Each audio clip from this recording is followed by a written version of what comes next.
এই আয়াতের তাফসীর হলো দাঁড়ায় নামাজ পড়া ফরজ। আপনার শক্তি সামর্থ্য থাকতে বসে নামাজ পড়ার অনুমতি নাই।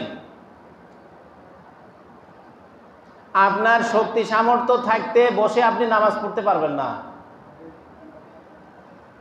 নামাজের ভেতর বাইরে কয় ফরজ? কথা কয় না, কয় ফরজ? 13 ফরজ। তার মধ্যে আরেকটা ফরজ কি? দাঁড়ায়ে নামাজ পড়া। দাঁড়ায়ে নামাজ পড়া। ফরজ নামাজ পড়তেছেন তখনও দাঁড়ায়, আপনার নামাজ যেহেতু পড়তেছেন, দাঁড়ায় পড়া কি? সুন্নত পড়তেছেন, দাঁড়ায় পড়া কি? ফরজ। নফল পড়তেছেন, দাঁড়ায় পড়া কি? ফরজ। কারণ আপনি কি পড়তেছেন? নামাজ। আপনি নফলের 2 রাকাতের নিয়ত বাঁধলেন, ওই নামাজের মধ্যে ভেতর বাইরে কয় ফরজ? 13 ফরজ। সুন্নত পড়তে লাগলেন, ভেতর বাইরে কয় ফরজ? 13 ফরজ। ফরজ পড়তেছেন, ভেতর বাইরে কয় ফরজ? 13 ফরজ। যদিও নামাজটা সুন্নত, কিন্তু আপনি নামাজটা যখন হাত বেঁধেছেন তখন এই নামাজের ভিতরের ফরজ আপনি ছুটে গেলে নামাজ বাতিল হয়ে যাবে। যদিও নামাজ আপনার সুন্নত, নামাজের ভিতরকার ফরজ ছুটে গেলে সৌসেজদার হবে না, নামাজই বাতিল হয়ে যাবে। এখন আমি কিন্তু যেরকম নবীর কথাটা ভাঙলাম, আপনাদের প্রশ্নটারই আমি উত্তর দিয়ে যাচ্ছি। তাহলে এখন বলবেন, আমরা অনেক সময় যে নফল বসে পড়ি, বেতেরের পরে নফল কি করি? হ্যাঁ, এই পুরান মুসল্লিদের অভ্যাস, বেতেরের পরে নফল কি করে? বসে। চাচা ভুল বললাম, বেতেরের পরে নফল বসে পড়ে, কিন্তু আমরা তো নফল বসে পড়ি। এইবার আসেন, তিরমিজি শরীফের হাদিস আছে বেতের নামাজের পরেও নফল পড়া যায়, আর অন্যান্য আরো রেওয়ায়েতে বেতেরের পরে আর নফল নাই। কথা বোঝেন? বেতেরের নামাজের পরে নামাজ শেষ। বেতেরের পরে ফজরের সুন্নত, বেতেরের পরে ফজরের সুন্নত, এটা হলো সহি নিয়ম। আর যারা আমরা এই রাতে বেতের পড়ি, বেতেরের পরে তাহাজ্জুদ, তার আগে কোনো নামাজ নাই। কথাটা বুঝেন? বেতেরের পরে ফজরের সুন্নত, এর মাঝখানে কি নাই? নামাজ নাই। এটা বহু ইমামদের মত। কারণ বেতের নামাজ হবে কখন? শেষ রাতে, একবারে শেষে বেতের পড়ে ফজরের অপেক্ষা করবেন, আজান পড়লে সুন্নত পড়বেন। আল্লাহ রাসূল পড়তেন। কিন্তু বেতের ইশার সুন্নতের পরও পড়া যায়, অনুমতি আছে।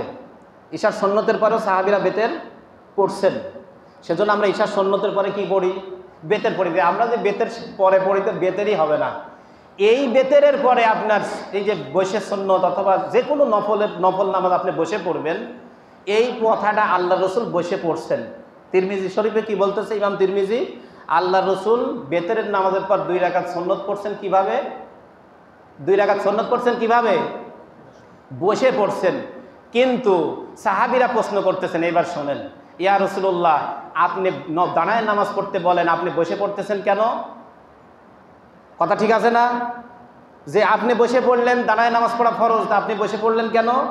সব হাদিসের মধ্যে আল্লাহ রসুল উত্তর দিছে যে দাঁড়ায়, আমি রসুল আর তোমরা এক নও, আমি রসুল আর তোমরা এক নও। অনেক সহি হাদিসের মধ্যে দাঁড়ায় নামাজ পড়লে পুরা সোয়াব, বসে পড়লে অর্ধেক সোয়াব। দাঁড়ায় পড়লে পুরা সোয়াব, বসে পড়লে অর্ধেক সোয়াব। আমাদের ইমাম আবু হানিফা রাহমাতুল্লাহ আলাইহি বলছে, কেউ যদি ঈশার নামাজ পড়ে, এরপরে সুন্নত পড়ে, এরপরে রাত্রে তাহাজ্জুদ পড়ে, তাহাজ্জুদ পড়ার পরে যদি বেতের পড়ে, এই লম্বা একটা সময় নামাজ পড়েছে, তার পা লেগে গেছে, এখন সে বসে 2 রাকাত নফল পড়তে পারে শেষ রাতে ফজরের আগে। কখন? ফজরের আগে। নামাজ পড়তে পড়তে পা লেগে গেছে, এখন লাস্টে 2 রাকাত নফল যদি সে পড়তে চায়, পড়তে পারে। সেটা কখন? ফজরের আগে। কথাটা বুঝেছেন? কিন্তু বহু হাদিসে একবারে স্পষ্ট যে বসে পড়লে অর্ধেক সোয়াব, দাঁড়ায় পড়লে পুরা সোয়াব। আর আমি রসুল আর তোমরা এক নও। এর আরো উদাহরণ আছে। আসরের পরে নফল নামাজ পড়া নিষেধ, কিন্তু আল্লাহ রসুল সাল্লাল্লাহু আলাইহি সাল্লাম আসরের পরে 2 রাকাত নামাজ পড়তেন। তো সাহাবীরা প্রশ্ন করছে, ইয়া রাসূলুল্লাহ, আপনি আসরের পরে নফল পড়তে নিষেধ করেন, আপনি নামাজ পড়তেছেন। বলে, আমি আর তোমরা এই ক্ষেত্রে এক নও। এটা শুধু রসুলের জন্য অনুমতি ছিল, উনি আসরের নামাজের পরে 2 রাকাত নামাজ পড়তেন। সুতরাং যেই আমল যখন যেভাবে শেখান, সেই আমল সেভাবে করতে হবে। ঠিক আছে ইনশাআল্লাহ? আল্লাহ পাক আমাদের সবাইকে সহিহ সুন্নাহ মোতাবেক এবং সহিহ হাদিস মোতাবেক আমল করার তৌফিক দান করুন।